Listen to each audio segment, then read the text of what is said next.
Good morning. It's time for Morning Oasis. I'm just turning a few things off while you guys come in. Making sure my phone is off, my speakers are off.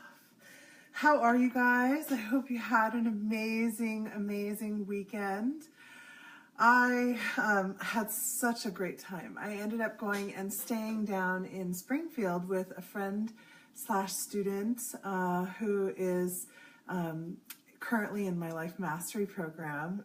She invited me to stay with her family, with her parents down in at their house. And it was like staying at their grandparents' house that you've always dreamed you had, in the sense that they had dinner waiting for me when I got there at 7, still warm and on the stove, and the best, yummiest Globe grapes, which are like my favorite, and macaroon cookies. And we stayed up all night. Oh my God, I stayed up until 3:30 in the morning, 3:33 actually. And it was an amazing time. And then, got to sleep in because it's a grandparents' house and they're all kind of sleeping in. And they were up already when I was, and they made me pancakes. Nobody makes me pancakes.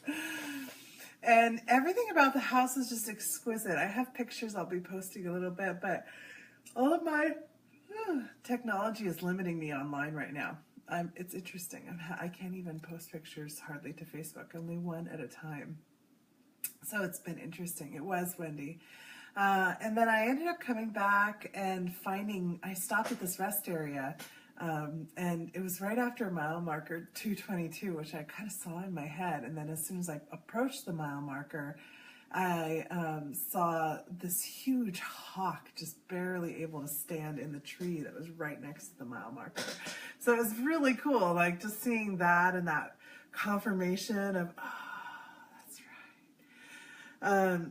So then I went to the rest area, and right on the rest area was right along the Santiam River, and it was so beautiful. The river was so amazing and beautiful, and I found this spot right down at the edge of the river. It was like beyond the rest area just a little bit, and then down a little stone path, and you got to sit right on the river. And so I played my guitar for a few hours. I ended up being there for like 4 hours. It was crazy. I was there for so long. So I don't have any card pulls set for today, you guys. So anybody who wants a card pull, just go ahead and give me your information and I will put you down. Oh, good morning, Elizabeth and George. Nice to see you guys. And Wendy, you live by the Sandy. Oh, beautiful. Well, the river was really high and it was flowing fast. I have a video that I took from there, and you can hear the traffic and you can hear the river. It's funny, I'm seeing all these lines in the background, and I only just lit incense a few minutes right before the show, and it seems like it's somehow already filling the room. Wow, that's crazy. Okay, Ariel, I'd love to do one for you. I don't think I've ever done one for you, Ariel. So yes, I had an amazing time, and I got myself to a point where I was letting myself, yes, do you guys each individually want one, or do you guys want one together? So I got to the point where I was playing my guitar off book. That's really big for me. I don't like going off book usually, you guys. It's not comfortable for me. So that was really fun too. Okay, and then does anybody else want one? We have one more spot. I went to a fair down there that you guys heard me talking about. So I guess the only announcements that I'll say beforehand, we have coming up Breakfast with Jessie. We still have tickets for that. And we have, oh yes, the chakra workshop. Yes, you can, Kristen. There we go. So we have our chakra workshop ready to go for people. We've had a lot of interest, and the people who've gotten it so far have loved it. So it's good confirmation that that's the next space to go. Thank you. Yeah, Ariel, I was actually talking to George and Elizabeth. I didn't know you had somebody else there with you, but I can do one for you. So I usually do 3 spots. So let's start with Ariel's card pull. Yeah, that's all for morning announcements. The Shadowscape deck. Ooh, and I got a tarot reading from this woman down there. She read my cards with the Thoth Tarot deck, which is the only deck she uses. And I read her cards with my Shadowscapes deck. And that was, I think, I would have to say that was the most powerful, the most fascinating, the most amazing one. Oh, hi, Eric. Oh, the slots are full, but I could tomorrow. So good to see you. Was that toast picture that you toasted with the little thin yellow cheese? Is that the cheese that you were talking about? Because that kind of looked yummy. That looked yummy. No worries, Ariel. No reason to be sorry. Michelle, I was just telling people about your family's house, how awesome it was, and what a wonderful time I had. Okay, so Ariel, let's see. Okay.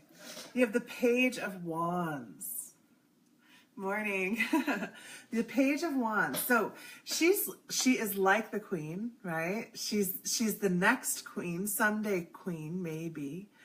And she is so full of energy and light, and she just changes the whole energy in the room. And she comes in and brings life and music and youth and energy and fire and passion, right? She's that energy that comes into the room. And what I'm getting for you, Ariel, I'm just going to feel it for a moment. It's time for you to let this part of you out more. It seems like you feel a certain amount of guilt, or almost like you shouldn't be that fiery. You know, people have probably been telling you for a long time to bring it down, or bring your energy down. The reality is, if you're in a room full of people that are already down, then it's really hard to be this. You just burn them. You know, fire burns them. But if you are with other people who are also ignited and passionate and moving forward in their goals, then you're going to find yourself more in alignment and not burning everybody, but building the fire together.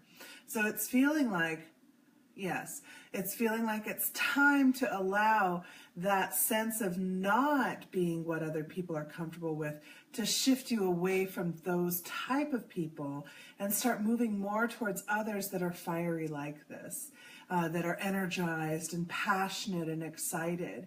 In the past, we all didn't work very well together because we would usually just burn each other. We would just make ourselves, we would feel smothered by others, or their fire would be too bright, or, you know, all of that stuff. But we're starting to have those issues that keep us from being a unity consciousness to come forward. So it's time to deal with whatever it is that blocks you from being in that unity in this way too, showing fully present. And you've got the foxes here. The foxes are always about that inner guidance. No, you know, the fox just slips through the forest. It's like it already knows where it's going. So this is definitely a part of that energy to just keep you moving forward and effortlessly and gracefully, like a fox flows like water over the obstacles, rather than like, you know, it doesn't stop unless it's playing. So anyway, that's what that card is telling me for you. Elizabeth and George. Ganesh wants to talk to you guys. I'm so proud of you guys and the work you guys are doing. It feels beautiful when I tap into you guys and check in and see how things are. I just wanted to let you guys know that. Thank you. That it feels like you guys are really doing the work. And I know it's not easy. All right, let's see. So that's just from me, not from the card. How was your guys' weekend? What did you guys do? What happened for you, all of you? Well, I'm getting George's cards ready. Okay, Ariel. Oh my goodness, I'm starting a new project and I've been uncertain about it. Well, there you go. It is time to bring that energy full to bear on the project that you're working on. That will benefit you a lot. You're welcome. Okay, let's see. George and Elizabeth. Interesting. I don't think this will surprise you guys because I think this is exactly what you guys are on right now. Let's see. What you got is card number 40, Spiritual Quest. Let's see, where's a good spot for it? There we go. Spiritual Quest. Oh my gosh, I knocked over Buddha. So I had set all of these things up before doing the show and had to plug the iPad in. So instead I had to reverse it. The camera's now over here and I'm used to looking there for the camera. So auto-programmed. And all of this stuff is normally not in the view. So everything is switched around today. Anyway, so let's see. Okay. Oh, you took your client to see Beauty and the Beast at the... I know, wasn't that a great movie? I really enjoyed it. I had a really good time. Okay, so Spiritual Quest is what you got, George and Elizabeth. You're called to realize your full potential and to choose to become a force for good in the world. Whether or not you're aware of it, you're embarking on a great spiritual quest. Your soul is leading you to a myriad of discoveries about who you truly are and what you came here to achieve this lifetime. Each of us has a unique journey and is tailored especially for us and designed for us to reach our highest potential. During this quest, you will gain significant insight into your purpose here on earth. For many, this journey will have been preceded by a period of upheaval, confusion and conflict, which has birthed a desire for greater clarity and concrete answers about the meaning and the purpose of your life. From this spiritual journey you're undertaking, you will gain wisdom, enlightenment, and an enhanced sense of your personal power. As you travel on this path, make a point to commit to the quest and not be tempted by distractions that may cause you to veer off track. Ganesh urges you to focus your energy less on having and more on simply being. Your spiritual growth can be enhanced by the regular practice of meditation and self-reflection at this time. So I think that says it all, right? You guys made the right move in deciding, instead of trying to, continue in the path that was creating struggle and suffering, to look at honestly what came up for you both as individuals and as a couple together. And that's the whole point of being in relationships.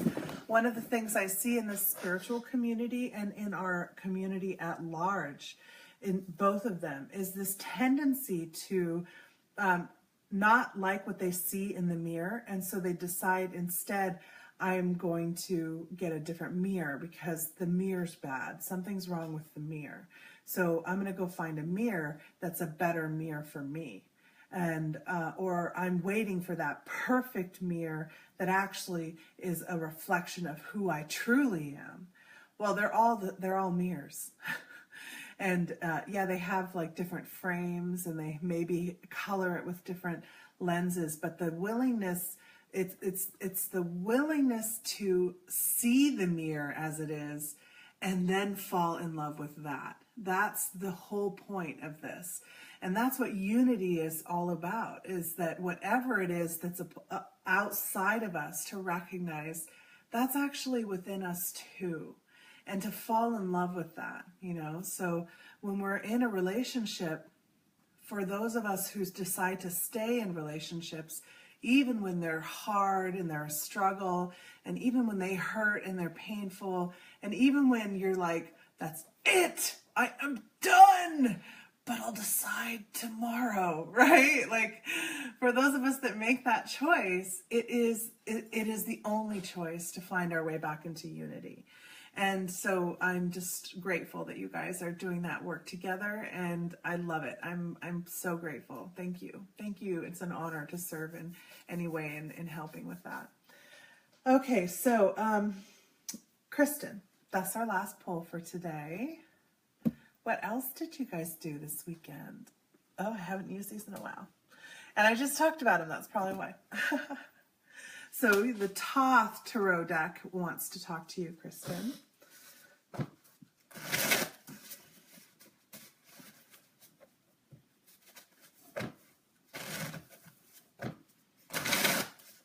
Yeah, the real goal in a relationship is to find not the perfect mirror, but the mirror that wants to be there with you, right? The mirror that can fall in love with you as your whole mirror and as you show up, and that's willing to give you space and time when you get confused and think the mirror is the bad one and not you yourself, and that your mirror is perfect but theirs is bad, right? They give you the space to play in that, and they have allowance for it. So that's the kind of mirror you want to pick, not one that shows you the best reflection, because that reflection is only what you see in yourself, right? That's only what you were capable of seeing in them at that point, in that moment. And it's just like ourselves. We only have flashes of being able to look at ourselves and go, oh my God, I'm so grateful I'm me. I love this me. There's only flashes of that for most people. And if that's true, then you're only ever going to see flashes of it in others, because that's the relationship that you have with yourself. That's all the mirror can show back. But if you take that time to really fall in love with yourself, then all you're projecting into the mirror is, oh, I love, and that's not like arrogant, narcissistic love of self, because that's actually not a love of self. That's an externalized need for others to love the self. So always having to show others the self that they don't get, they don't see. So in total control, right? Big difference between that and I'm so grateful for this life that I have, for this perspective that I see it through, for this experience that I'm creating for myself. Then that's what the mirror projects back. So those people who show up as mirrors in your life, they're like, I'm just so grateful for you in my life, and grateful to be a part of your life, and that this is what we're co-creating. That's how we get that circle around us that's loving and generous and kind. And, you know, back to what Ariel's card was really about how to step into the community in that way with love. So that's, I believe that is the easiest, the most supportive, the most optimum transition in my life that I felt. One of the things that people always comment on when they go out to restaurants with me, or they go out to business, whatever, when we go shopping, when we're out in public, is how they're like, do you know everybody? And of course I do. They're all me, right? They're this reflection and piece and part of me from a whole different perspective. So when I meet them, I'm like, whoa, I haven't seen you in so long. What do you have? What have you been doing? Where are you at? Just like I am with you when you show up with me, right? So when we go out in the world in that way, excited to see these fractured parts of the source of all of us, that's us and us alone as well. When we go out in that way, then everybody is excited to see us too. You know, I had a woman once, she showed up at the bar. My husband and I went to have lunch at this little local dive bar, the Belmont Inn by our house. They have really good burgers. They used to be even better. And anyway, so it's our local dive bar. We've been going there for 13 years, you know, since we moved here. And this woman came up to me while we were there one day, and she had a candle, and she said, I can't believe you're in here. And I said, oh, why? And she goes, because I made candles last night, and whenever I see you in the neighborhood, I know we've never talked before, but I see you and you're smiling, and you always make me smile just seeing you move through the world. And as I made candles, I thought of you, and you always wear this color, and it was this deep burgundy red candle that was an orb, by the way, with little flowers, rose flowers all around the outside of it. I still have it. It's up there on my mantle. And I rarely burn it. And she said, and as I was making this mold, I thought of you. And as I was leaving the house, I just thought, I'm gonna bring it, and I bet I'll see her walking today, at least walking to school. And so I was kind of waiting for school time. And I said, oh my gosh, I just started crying, right? Because I carry that out, I don't even have to actually interact with the people to be able to create an impact and generate love from inside of them to come bubbling forth, right? And that's what we're doing when we're moving through the world. And when we find people who are stamping it down, it's not about saying they're bad people or bad mirrors and shame on them. It's about how in me, what in me am I stamping out right now, because it's being shown to me in the mirror, in the external. So just like when we look in the mirror, we can't see what's behind us until we look in the mirror. And then we can see all the things that are driving forward or pushing from behind. So that's another thing that the mirrors give to us. Laura says, with my work, I'm dealing with many different mirrors. All of my clients have intellectual disabilities. And sometimes I think of those individuals who have the best understanding of the world. You know, Laura, one of the things that came for me, and maybe this is just what we'll be talking about today, is the unity and the perspectives, because tomorrow we can get into what I thought we would be talking about today. But my sister is pretty severely autistic, you know, developmentally. She's like a 4-year-old. And as far as communication and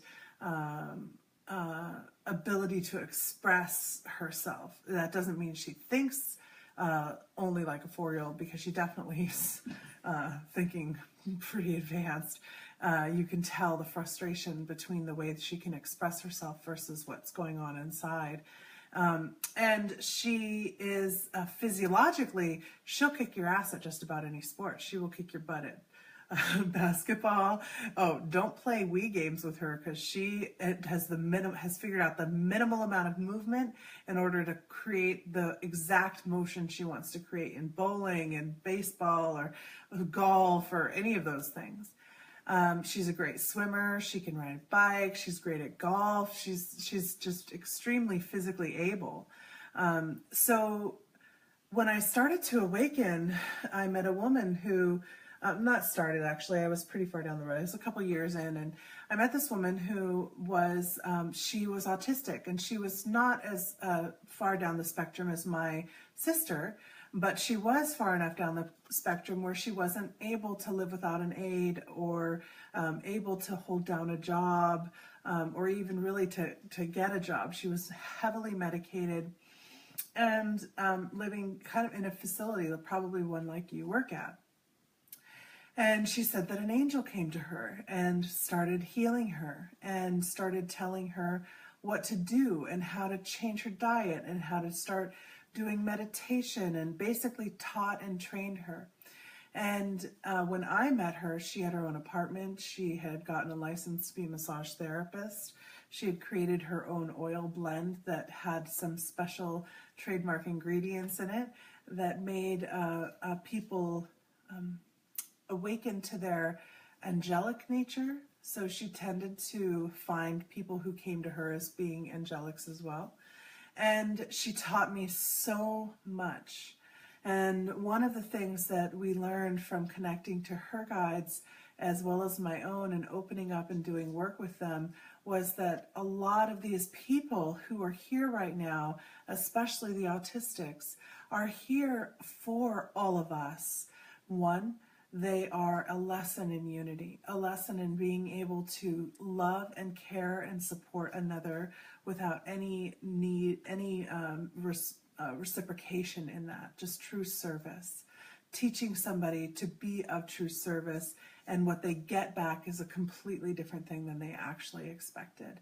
And the other piece of what they're here for is, because they are here to anchor such massive amounts of energy into the system, into the planet, they're like, if I'm a lighthouse, they're like the Empire State Building, right? They're just bringing down and holding, anchoring, and resonating out huge volumes of energy. It's one of the reasons that the autistics are oversensitive, right? When we get a sense of that when we have a big upgrade, or right after doing some unexpected big work, tapping into some big source energy that we weren't ready for, or we thought we weren't ready for, right? When we get that push, we almost feel a little bit like that. Sounds are too much, sights too much, maybe it's even hard to see, just everything feels like it's pummeling.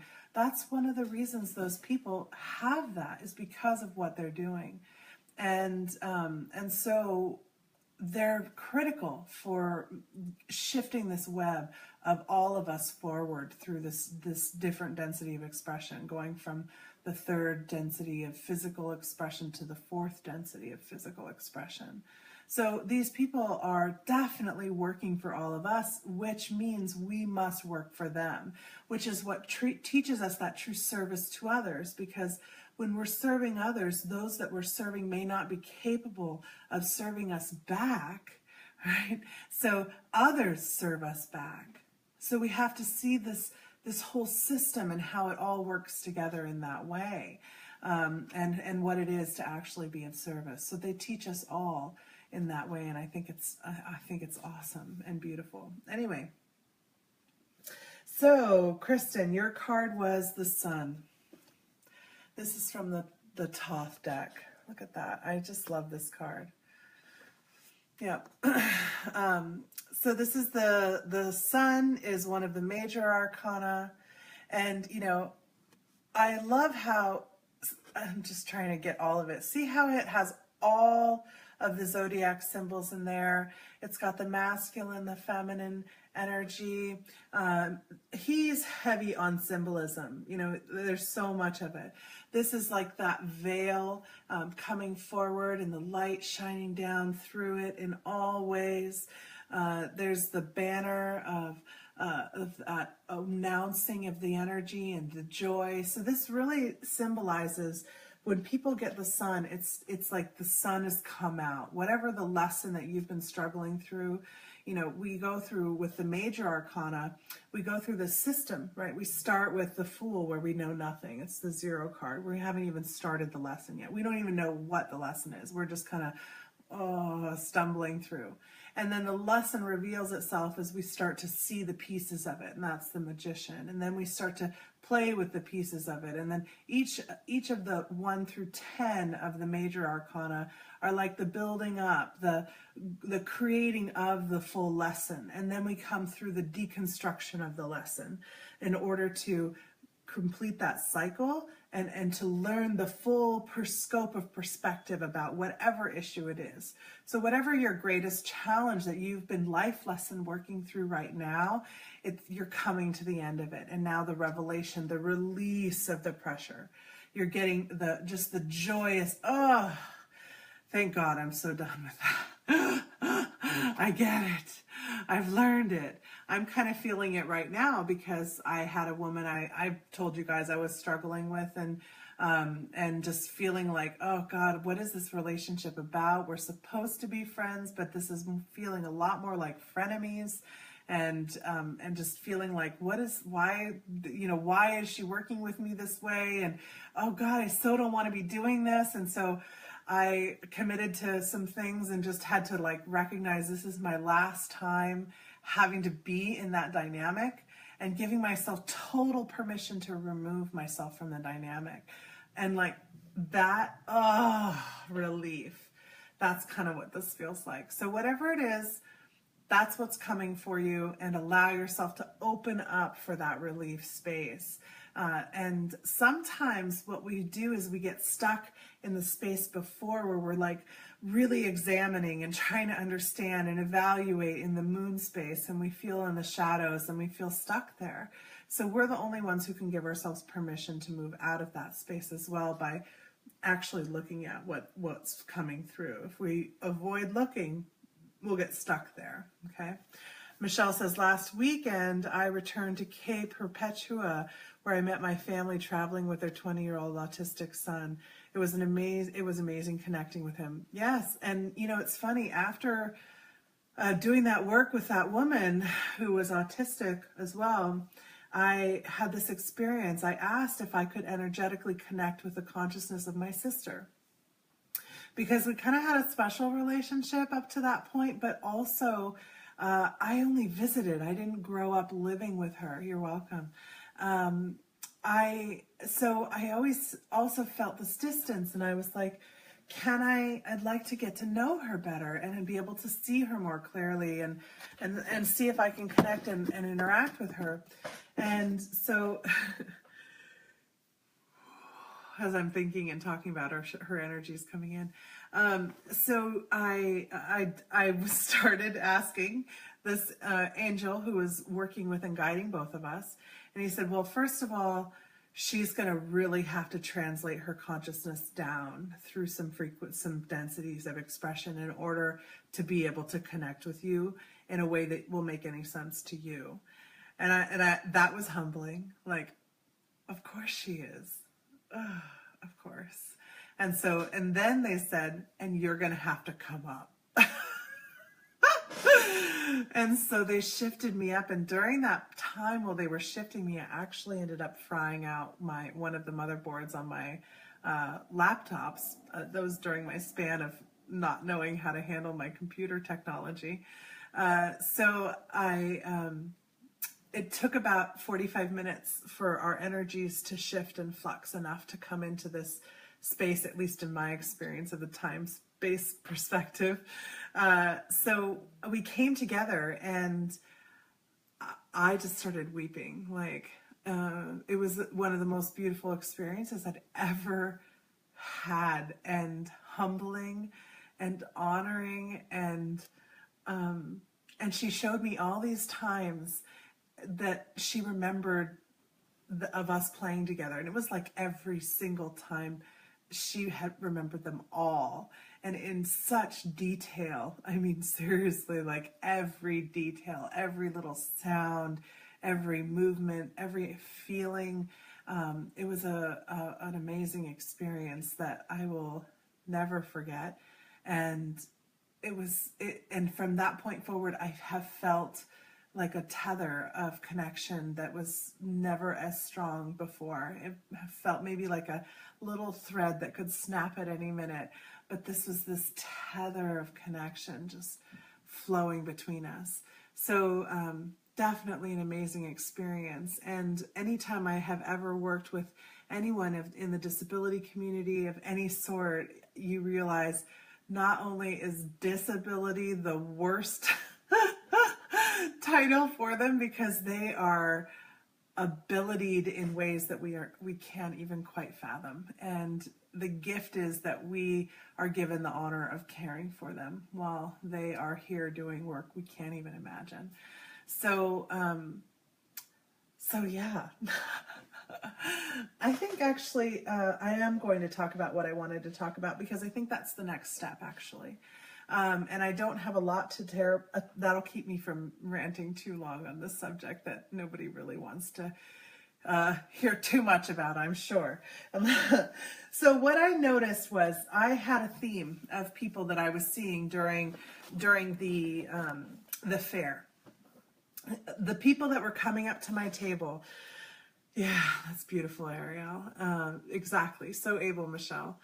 A lot of the people who came to my table were these, mostly women. Mostly I saw women who were amazingly gifted, energy level so strong, so powerful, and they had essentially lost themselves in a sea of licensing.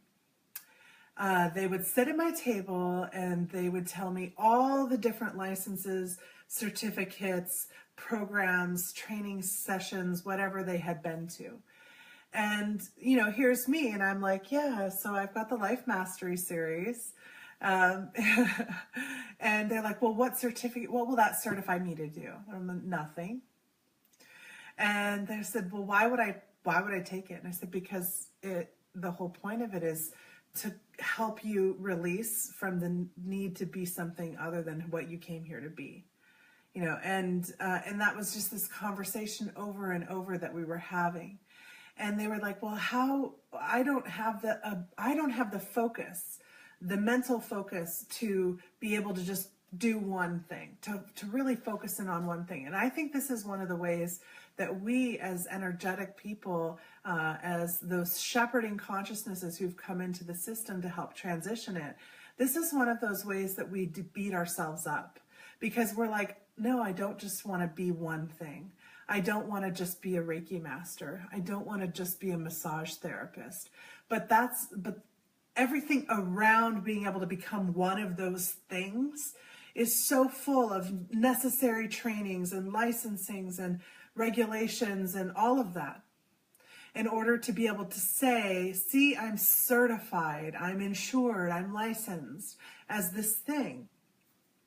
And then you get doing that thing as a job, and then you start to feel like, why is this not satisfying? Why isn't this enough? So you go train for another thing. So one of the things that I noticed about this, and have noticed about this pattern, is the feeling of incompleteness that people hold. And this is why I built the Life Mastery Program, and why I target it for people who are already working as healers and already working in modalities.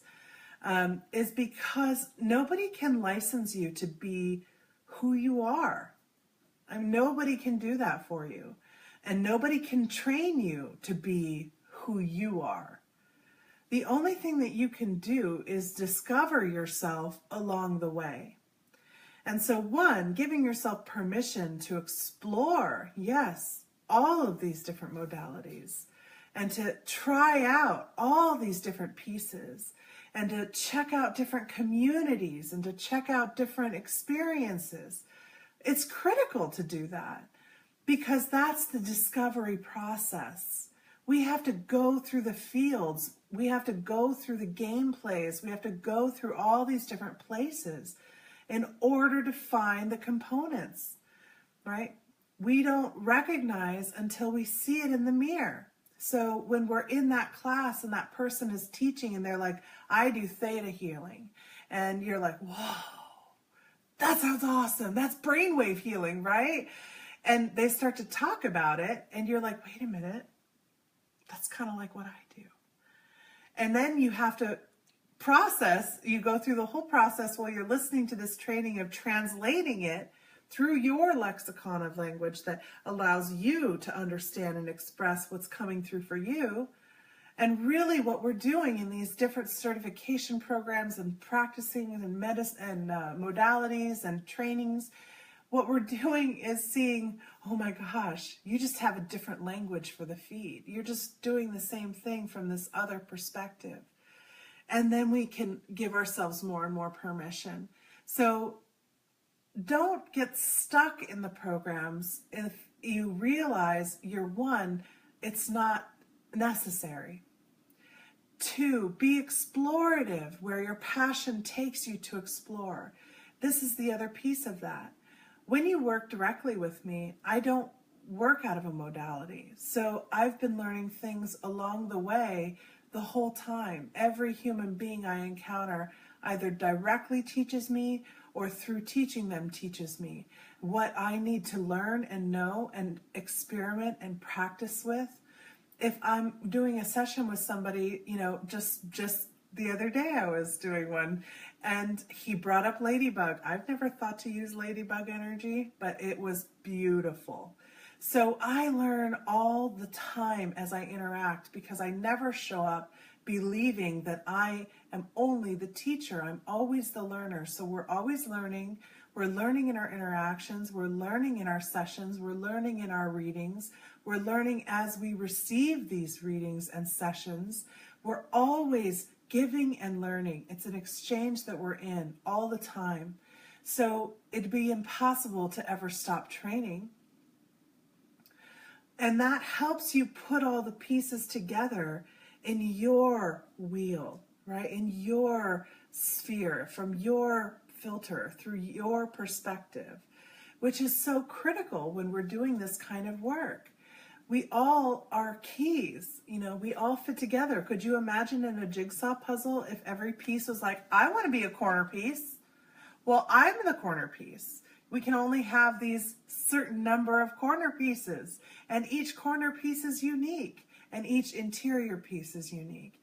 And maybe if you're an interior piece, it's harder to see how your unique piece will be, but every piece is unique.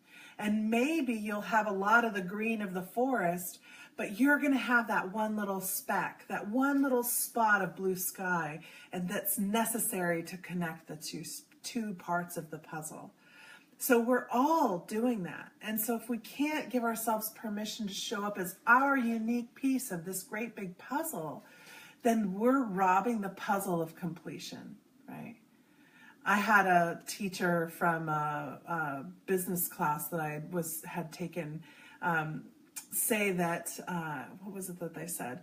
They said, life is like a great big potluck. And each person has their own unique dish that they bring to that potluck. And there are some people that are at that potluck who cannot eat anything else except for the one dish that you're bringing, because the ingredients in the other dishes are not for them. And if you don't bring your dish to that potluck, those people are going to starve. And that's the reality. We never know who we're going to be feeding, serving, or who we're going to be fed by or served as we show up. So all we can do is just show up with our dish and play and explore and be willing to be flawed and be willing to be wrong and still love ourselves and what we have to offer and give anyway. So that's what I wanted to talk about today. Perfect amount of time. See? Good. The time kept me from getting too lost in it. So I think that'll be probably what today's meditation will be about. What do you guys think? Get comfortable. I'm going to get a few sips of my coffee while it's still warm. A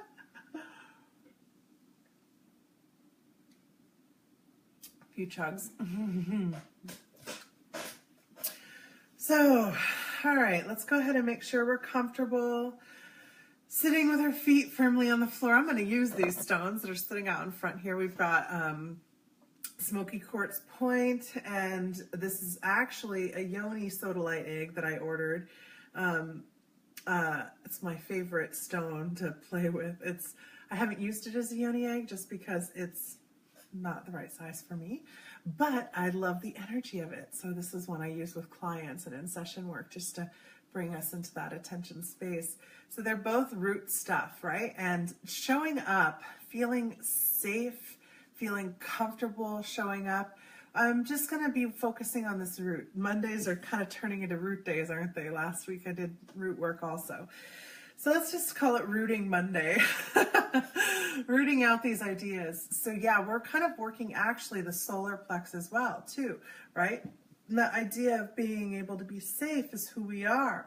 Showing up is who we are. Presenting is our individuation. Whew, already starting to clear stuff. Okay, so I'm going to go ahead and just going to get ourselves good and grounded. It's Monday. Maybe we didn't spend enough time being grounded over the weekend. Thank you, Letitia. So thank you, Kristen. So we're going to go ahead and start breathing in this present moment. And exhaling.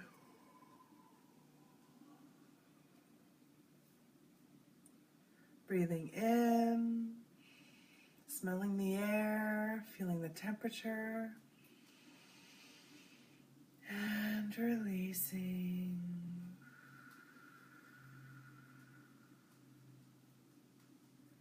Breathing in, present moment, present awareness.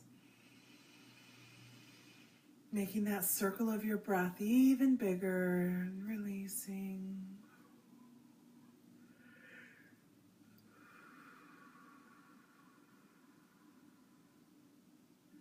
Breathing in. Begin to observe those connecting hooks and lines that we have leading us to others, and exhale, just releasing. Feeling those people in our lives that come to mind that we feel constantly connected to. For this moment, this time, we're just going to unhook from that web, coming fully present into the self for this moment in this time, unhooking and drawing in those lines of connection with the breath,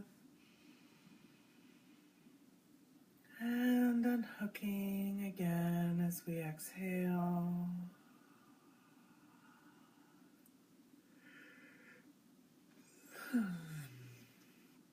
Breathing in this present moment,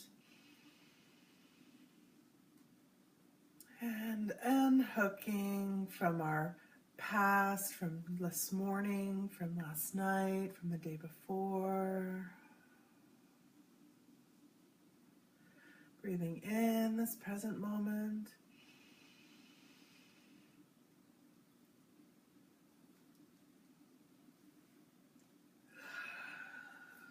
Transmuting some more energy, shifting. And unhooking from this more to rest of today, tomorrow, our future. Drawing in those lines of connection.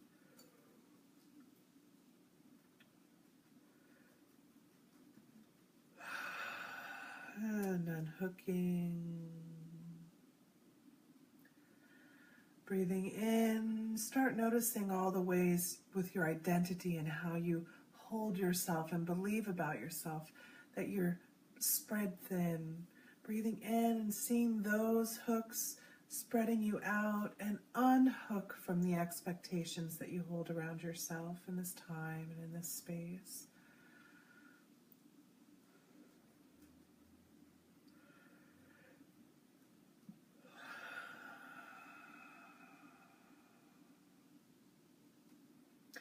Breathing in this present moment, present awareness, present connection.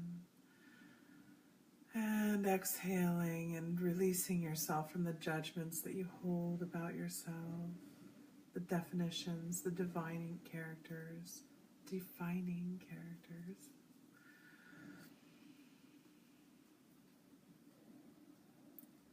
Just coming fully present to where you almost can't remember your name. You have to think about it and unhook from even that.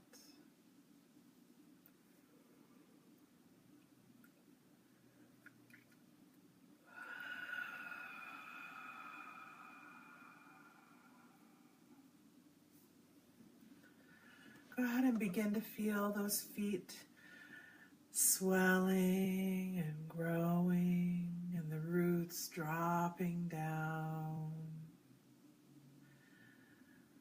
And if you're laying down, you can have those roots be dropping from wherever you feel guided. Noting if you have pain in a particular area or struggle in a particular issue with the vessel or system, you can ground those too.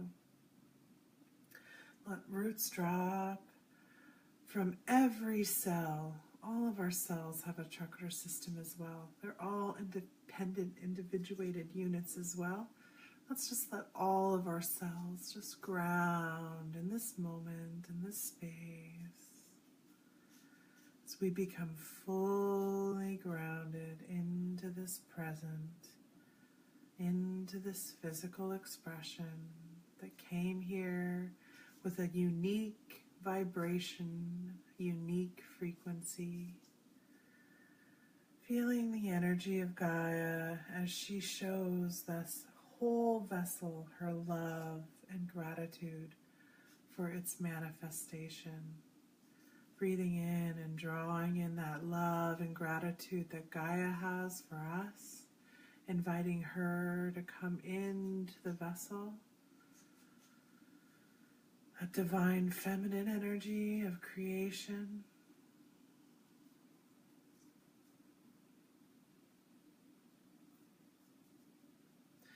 Feeling how differently that fills us than when we bring it in from the bottom up.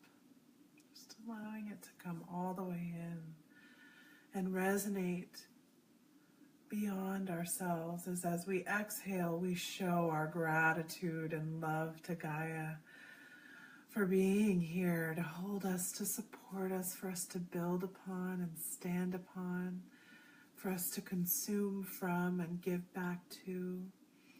This divine gratitude we hold for our Divine Mother. Feel that exchange.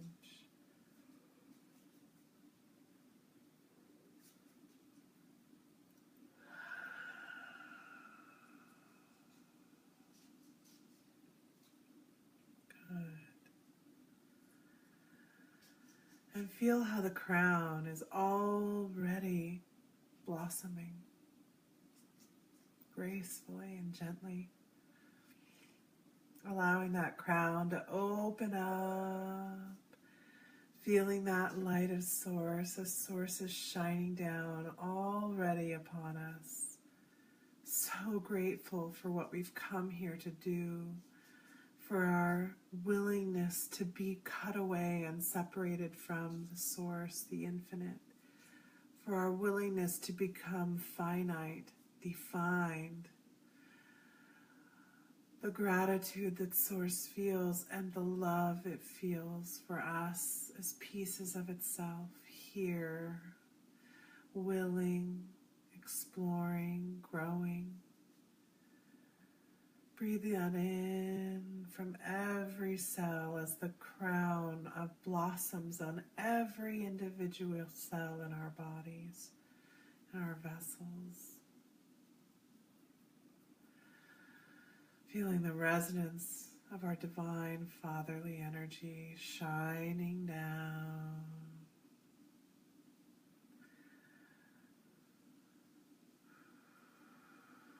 And as we exhale, we release back our gratitude for the infinite consciousness, for this Source, for this spark of creation as well.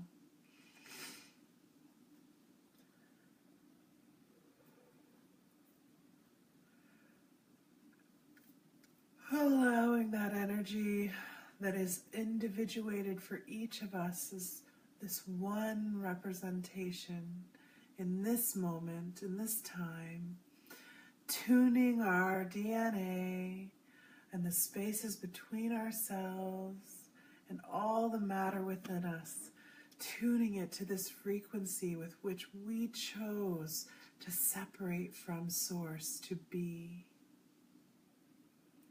Feel that frequency shining and radiating, reverberating throughout your acoustic body, throughout the waters in between with which every cell swims.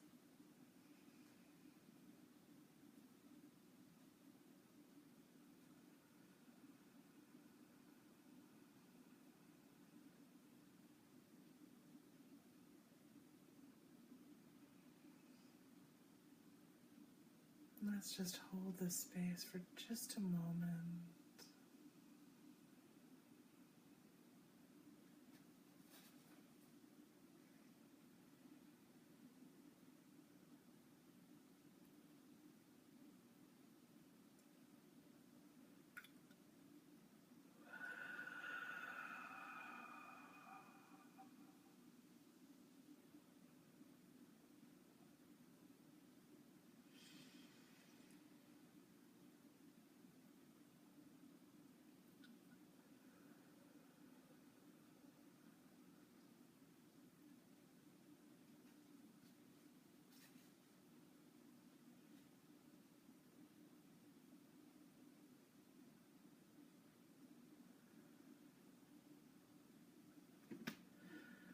Now I want you to begin to allow those parts in our vessel, the parts in our energy field that have in any way shown themselves as feeling blocked, feeling tight, feeling painful, holding a belief about safety, about an inability, about an inability to manifest, about the inability to stay balanced, about the inability to show up, to be inspired, to create. Any of these lower energy frequencies in the red, the orange, the yellow tones, just begin to allow all of those things that we have limited ourselves or cut ourselves off from being able to show up in the creation as for our own individuation. Allow them to begin to show themselves, coming forward. Maybe you're feeling a tightness start in that abdomen, lower abdomen, pelvic region. And imagine that there's a projector in that space where this tightness or wherever it's manifested. Just imagine there's a projector and you have a blank wall in front of you. and you're going to project that information onto the wall so that you can see it more clearly. In what ways are you afraid to be you? What are you afraid of happening? What are you fearing? Are you afraid it's going to be too much? Are you afraid no one will be able to understand you? That they'll think you're crazy? That they'll dismiss you? That they won't change? Are you afraid that you yourself will become somebody you don't recognize? What is your fear? We're just going to start calling them forward. And as each one of these begins to manifest itself, I want you to imagine that there's a rosebud growing inside of that fear. This is calling in the energy of the angels who heal and help us with that. I think it's Raphael's angel, the angel Raphael, who has the rose. Names don't work for me. They just show up as a frequency. Feel that rosebud growing in the heart of the fear, swelling, bursting, and blossoming. What color is that rosebud? Is it multiple colors? This will tell you where in your chakra system the belief is held, what kind of energy is behind it. Red, your root, safety, manifesting in this world, showing up, being, existing. Money, house. If it's orange, creating, passion, love, that deep, deep visceral love. Being inspired. Yellow, being an individual, being the only one, being alone, not being powerful enough, being too powerful, better than everybody else, higher value, right? If it's pink, it's that tender love, that gentle love, that touch. Green, that mothering, nurturing love, that way we connect with each other and show each other our love. Blue, in our voice, our throat, our truth, how we listen, how we receive others' truths, how we block, how we don't speak.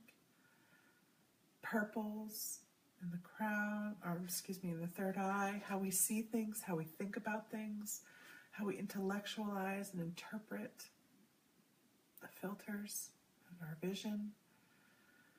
If it's so white or iridescent, our crown, we're afraid of the connection, afraid of coming back into God's consciousness, into unity consciousness, afraid of receiving, channeling, serving as the oracle we came here to be. Sometimes the rose has many colors, flecks of some and streaks of another. Allow this rose to show you how these fears have interplayed with you in all these different ways.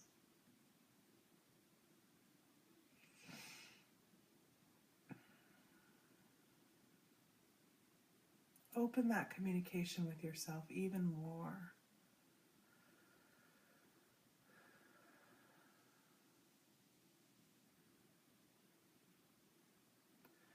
Now imagine shining down on those roses is the most beautiful opalescent rainbow light, full of all the spectrum of color in a crystalline purity, shining down on your roses, transmuting them into their optimum crystalline colors, shape, structure, formation, right? In every way. Allowing that energy to radiate out through the vessel.